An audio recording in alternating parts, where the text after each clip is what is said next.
My name is Mnikazana and I'm from Malawi, but I live in South Africa and I'm 28 years old. I'm married. In fact, I was married in 2005. In 2005, when we got married, we started all well, and then we started planning to have children. That was a bit a year after. That was 2006.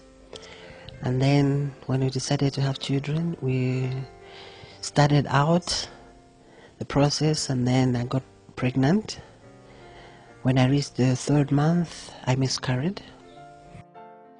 And then, because it was the first time, it was like, okay, these things happen sometimes, this and that. So we kept on trying. The second time, I got pregnant again, and I miscarried again. Then we went to the hospital. We explained about the situation. It was also in the same month, the 3rd, 4th month. That's when it happened again. And then at the hospital, they said if I get pregnant again, they were thinking of putting a stitch. So that they said the problem was the cervix was weak. It couldn't hold as the baby was growing.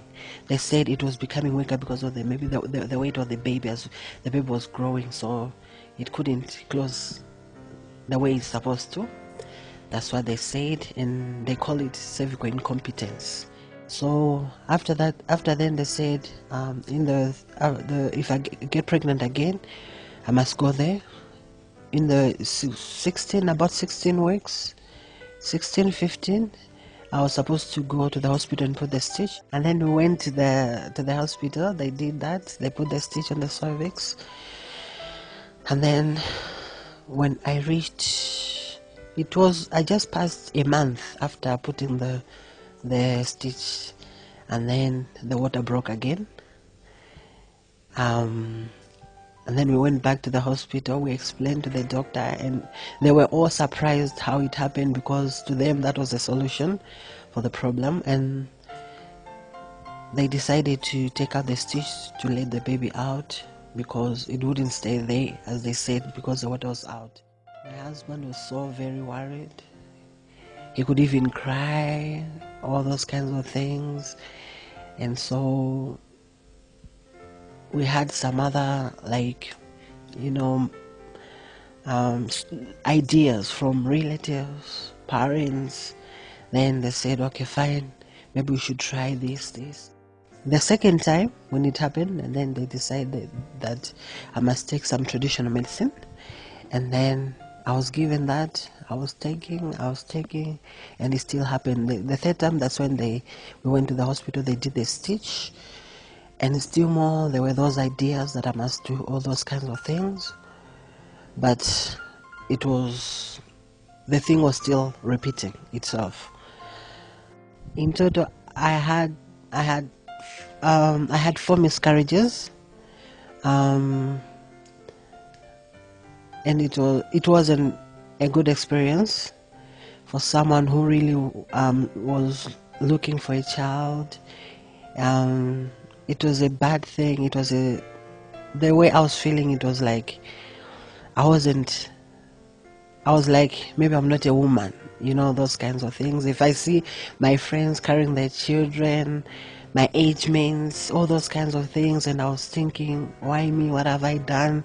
Maybe I've done something wrong. All those kinds of thoughts were coming to me, and it was really bad, and it was really affecting my husband. He was so worried about it. The way I was feeling, it was also the way he was feeling, that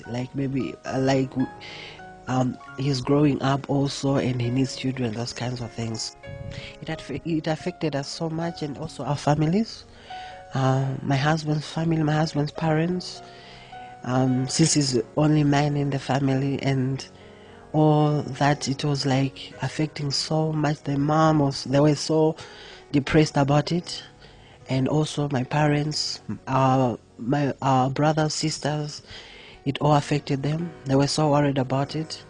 And by being worried about it, that's why they were trying to bring different kinds of ideas just to solve the problem.